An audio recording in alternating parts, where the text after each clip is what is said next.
지인의 추천이 있었거든요. 좋은 기회가 있는데 한번 나와서 이렇게 촬영해보면 어떻겠냐라고 추천을 받았죠. 여기는 이제 보시면 아시겠지만은 저희가 층이 두 개로 나눠져 있거든요. 그래서 2층은 이렇게 뒤에 보시는 약간 클래시컬한 분위기로 하고 있고 3층에는 야외 루프탑이 있는 라운지라고 생각하시면 될 것 같아요. 그래서 클래시컬한 분위기랑 좀 트렌디한 분위기를 같이 한번 한 곳에다 모아보자 라는 생각으로 운영을 시작하게 됐는데, 처음부터 운영한 건 아니고 중간에 제가 스카우트에서 넘어오면서 이런 분위기들을 조금 더 활성화시키기 위해서 좀 노력하고 있는 가게이긴 해요. 그래서 저희가 강점이라고 하면 손님들 입맛에 맞춰서 이제 어떤 맛을 원하시는지, 어떤 도수를 원하시는지 등의 취향을 반영해서 만들어드리는 커스터마이징 칵테일이나 아니면 웬만한 밥집 못지않은 다이닝 메뉴들 같은 것들이 저희가 보통 강점이라고 얘기를 많이 하죠. 물론 이제 와인이나 위스키도 이렇게 같이 페어링할 수 있는 종류가 많고요.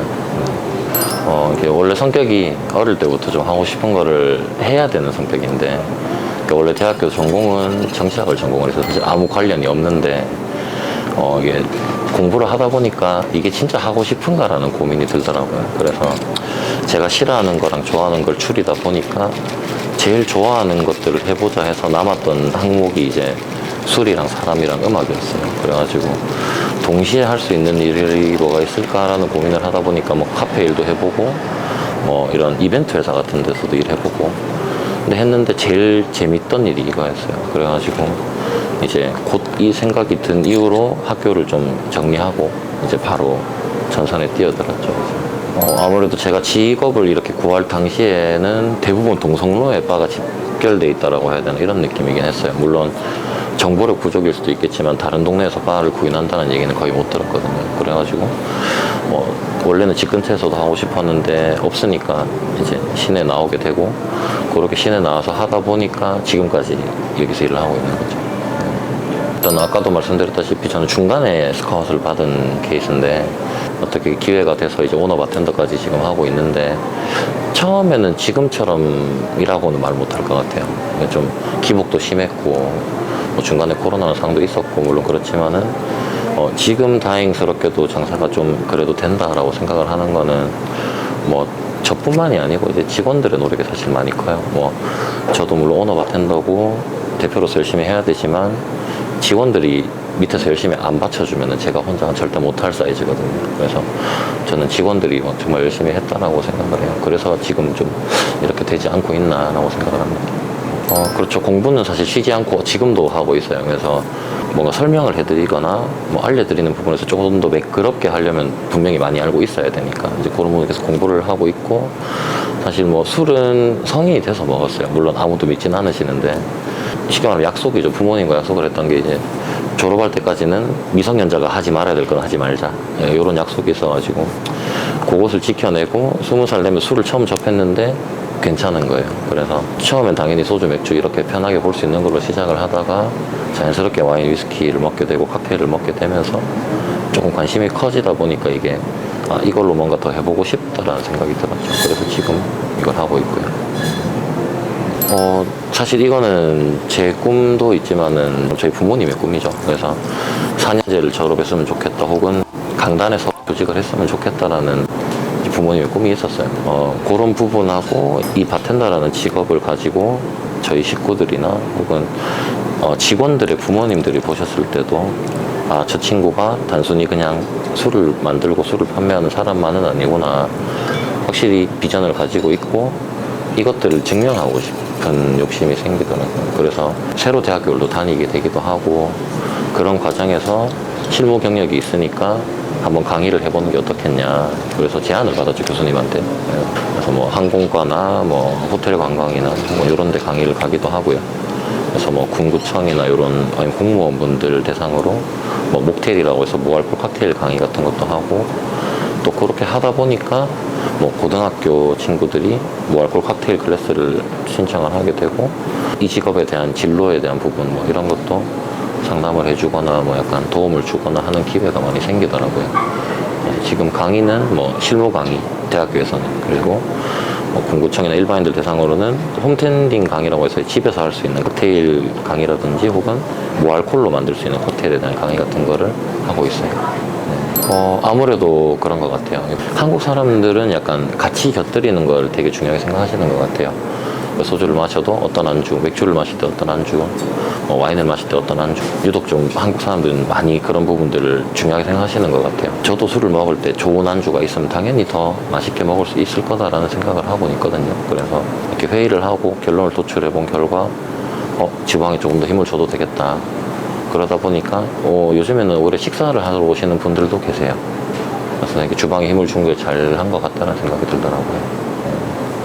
네, 이런 질문을 굉장히 많이 받는데 일반화하기는 확실히 어려운 것 같아요. 그래서 매장의 목이라든지 아니면은 규모라든지 이런 집기들에 대한 세팅 같은 것부터 해서 사실 이게 엄청 갭이 크잖아요. 그죠? 그래서 컨셉을 어떻게 할 건지 따라도 달라서 이건 제가 뭐 수치적으로 얼마 정도 들 겁니다라고 하기는 어려운 것 같습니다.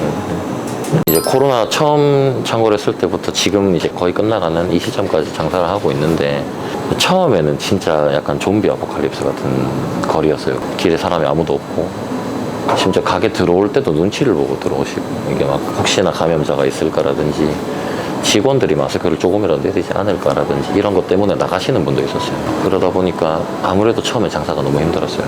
그전에 손님이 끊기고 심지어 가게를 한 몇 달 닫아볼까라는 고민도 했었고요.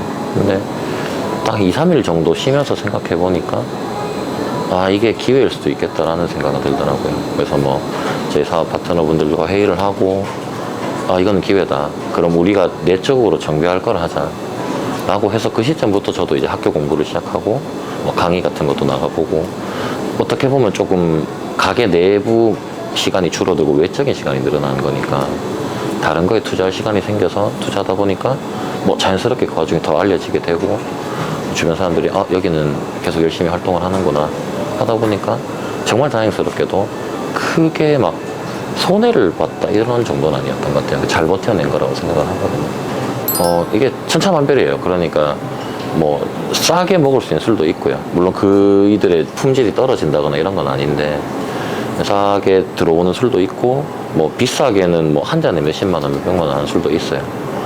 그래서 이제 이게 평균적으로 얼마입니까? 라고 하면은 저희 가게에서는 칵테일 같은 경우는 10,000원 초중반, 위스키 같은 경우도 이제 엔트리라고 해서 좀 우리가 일반적으로 흔히 볼 수 있는 라인업들 같은 경우는 10,000원 초중반대, 중후반대 한 잔에 이런 식으로 구성이 많이 되어 있기는 해요. 네, 개인적인 견해긴 한데 가격이랑 비례하진 않아요. 그러니까 비싸서 맛있다는 무조건 일단은 저는 아니라고 보고 어쨌든 술, 담배, 기호식품이니까 내 입맛에 맞으면 가격은 중요하진 않아요. 단 게 좋은데 비싼 술이 달다 그러면 맞을 거고 근데 난 비싼 술이 싫은데 싼 술이 너무 안 달아 못 먹겠어 그럼 싼 술 안 맞는 거고 반대의 경우도 있는 거고 그러니까 이런 기호 차이를 확실히 많이 타요. 네. 이제 지금은 30대가 넘었지만 처음 장사를 시작하게 된 건 20대 중후반이거든요. 그래서 어떻게 보면 저도 청년 창업자 기준이라고 생각할 수도 있는데 항상 느끼는 거는 대단한 사람들인 것 같아요. 물론 제가 대단하다 이런 건 아닌데 그 나이 때 그런 도전을 한다는 게 쉽지만은 않을 거거든요. 물론 대학교도 있을 거고 자본에 대한 문제도 있을 거고 근데 지금 그렇게 청년 창업자분들이 많이 이렇게 방송에 나오시기도 하고 주변 상가만 봐도 저보다도 어린 친구들인데 정말 열심히 잘하고 오히려 제가 더 배우기도 하거든요. 그래서 그런 부분들 보면 항상 느끼는 거는 응원을 하게 돼요. 그래서 진짜 잘 됐으면 좋겠다. 저희들은 제 나이가 됐을 때 나보다 훨씬 더 잘 돼 있었으면 좋겠다는 생각을 항상 해요. 그래서 항상 응원한다라고 말씀드리고 싶어요. 저는 항상 말씀드리는데 도전하시라고 일단은 그러니까 나쁘지 않은 것 같아요. 그래서 물론 성공하고 실패는 본인의 노력이 혹은 이런 운대 환경도 모든 것들이 다 엮여서 성공과 실패가 걸리겠지만은 청년 창업자들의 기준이라고 생각을 하면 실패가 꼭 실패일까라는 저는 얘기를 하거든요. 그러니까 저도 실패를 했고 빚을 지고 나왔고 근데 어쨌든 지금 빚을 처리를 하고 뭔가 새로운 걸 계속 도전하고 있거든요. 그래서 정말 한마디로 요약하자면 실패가 실패만 아니니까 계속 도전하시고 이렇게 새로운 걸 계속 해보셨으면 좋겠다라는 생각이 들어요. 네. 제가 생각하는 순서는 이제 그거겠죠.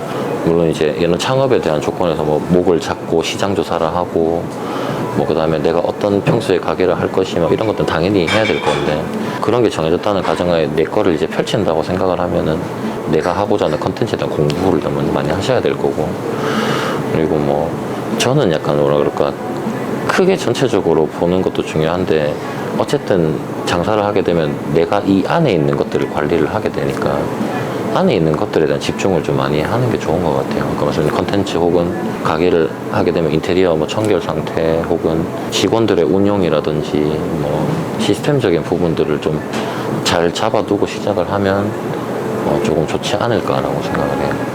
아무래도 서비스업이잖아요, 그죠? 어쨌든 외식 산업이고 서비스가 포함된 업이다 보니까 제일 중요한 거는 고객 만족인 것 같아요. 그래서 이걸 만족시키기 위해서 꼭 지켜야 하는 거라고 하면 저는 무조건 다 해라고 얘기를 하거든요. 왜냐면 가게를 들어왔을 때 내가 손님 입장에서 느끼는 부분들이 한두 가지가 아닐 거예요. 그래서 가게 조도라든지 음악이라든지 인테리어라든지 가게 온도라든지 혹은 뭐 테이블 세팅이라든지 메뉴의 구성이라든지 혹은 그런 걸 구성한 거에 대해서 설명할 수 있는 직원의 역량이라거나 혹은 내가 손님으로 와서 직원을 호출하거나 뭔가 필요한 것이 있을 때 이거를 신속하게 혹은 친절하게 대응해 주는지, 그리고 계산할 때 계산해주는 사람의 태도가 친절한지, 이런 피드백을 확실히 겸허히 받아들이는지 등등, 이제 저는 이런 모든 부분을 다 신경 써야 된다고 하거든요. 그래서 궁극적인 꼭 지켜야 되는 사항은 고객의 만족인 거죠. 그래서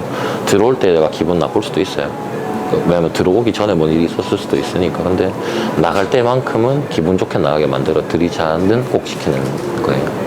네, 요거 하나는 직원들한테도 제일 중요하게 제가 항상 공지하는 내용이에요. 네. 크게 조금 뭉뚱그려 말하면 쉽지 않다가 저는 답인 것 같아요. 쉽지 않다라고 생각을 하는 이유가 뭐 일전에 말씀드린 내용들, 뭐 신경 써야 될 부분들, 뭐 창업을 하면서 어떻게 해야 될 것이고 제 생각을 말씀을 드렸는데 그런 부분들이 절대 쉽지는 않더라고요. 예를 들어 음식에 신경을 쓴다는 부분에서도 제가 모르는 음식을 시도를 해보면 공부를 해야 되고, 모르는 술이 새로 나온 공부를 해야 되고, 혹은 다른 데서는 이렇게 하던데 뭔가 좋은 것 같더라 벤치마킹도 해보고. 근데 이런 부분들이 다 제 시간을 투자를 해야 되고, 제가 쉬는 날에도 움직여야 될 거고, 제가 못 가면은 다른 직원들이 움직여서 해야 될 거고, 이런 부분들이 다 연쇄적으로 어차피 일어나는 게 저는 사업이라고 생각하고 장사라고 생각을 하거든요. 그래서 어쨌든 결론은 쉽지 않다. 근데 쉽지 않다라는 거는 못할 건 아니다라고 저는 생각을 해요. 아까 말씀드렸는데 어렵다는 뭔가 부정적인 느낌인데, 쉽지 않다라고 하면 쉽진 않은데 해볼 만은 하겠네라고 저는 항상 얘기를 하거든요. 그래서 그냥 말 그대로 쉽지 않다. 장사를 하면서 느끼는 건. 네. 되게 행복한 질문이긴 하네요. 저는 항상 말씀드리는데 제일 좋은 순간은 사실 저를 보러 오거나 저희 가게가 좋아서 온 손님들이 좋은 날에 오실 때가 있어요. 뭐 기념일이라든지 뭐 퇴사 기념, 뭐 입사 기념, 결혼 기념일, 커플 기념일, 혹은 자신의 뭔가 성취를 이뤘을 때 그런 축하하는 자리를 사실 함께 하는 게 제일 저는 행복하더라고요. 아무래도 사람을 상대하는 직업이다 보니까 손님들의 프로포즈를 도와준다거나 가게 안에서 이벤트 같은 걸 한다거나, 얼마 전에도 되게 오랜 단골 분이 계세요. 거의 한 8년 가까이 된 것 같은데, 그분이 이제 결혼하고 첫 출산을 하셔가지고 또 가게에서 축하를 하러 왔는데 저희 가게를 왔다는 것 자체가 기분이 이미 좋은 거죠. 왜냐면은 그 행복한 순간을 여기서 하고 싶다 혹은 이 사람과 하고 싶다 해서 찾아오신 걸 거니까. 그래서 그런 순간들이 제일 행복한 것 같아요. 네.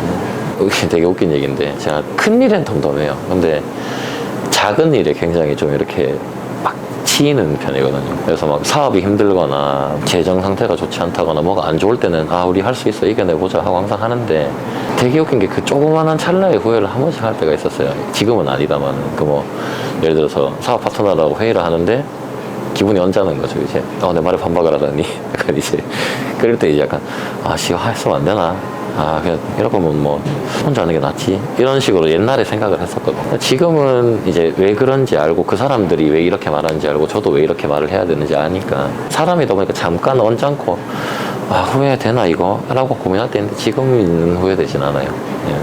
따로 후회되는 상황은 없는 것 같아요. 자영업자분들한테도 드리는 말씀은 저한테도 하는 말이기도 할 건데, 안 지쳤으면 좋겠다라고 생각을 해요. 항상 힘내시라고. 언젠간 잘 될 거야 라는 말보다는 잘 될 수 있는 타이밍은 온다라고 저는 생각을 해요. 그래서 그게 시기적인 타이밍이 될 수도 있고, 제가 뭔가를 했을 때 혹은 그 사장님, 다른 대표님들이 뭔가를 했을 때 그 물꼬라고 하잖아요. 이제 이런 물꼬가 딱 트이는 순간들이 전 타이밍이 온다고 보거든요. 그이들이 뭔가를 시작을 하고 진행을 하는 과정에서 물꼬가 트이는 순간이 빨리 와서 잘 됐으면 좋겠다, 혹은 꼭 포기하지 말고 힘내서 계속 했으면 좋겠다, 저는 이런 말씀을 드리고 싶어요.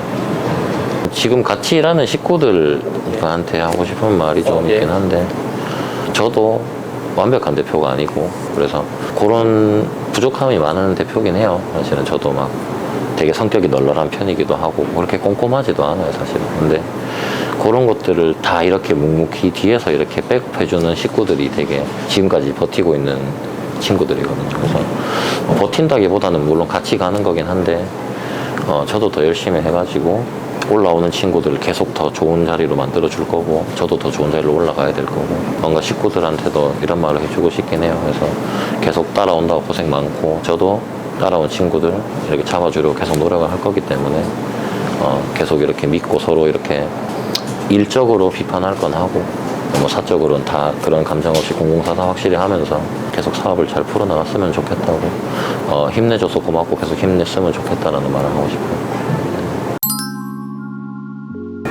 네, 행복하긴 한데 저는 반반이에요. 그러니까 행복하다라는 게 뭐 완전히 내가 불편하거나 이런 곳이 없이 좋은 상태라고 저는 생각하는데, 그렇진 않고요. 딱 반반이에요. 그래서 행복하지만 행복하지 않은 상태. 근데 이 행복하지 않다라는 게 불행하다는 게 아니라, 행복함 이 속에서 적절한 긴장감을 가지고 그 긴장감들이 조금 더 행복하게 만들어줄 수 있는 추진제가 되고 있는 상태라고 저는 얘기를 하거든요.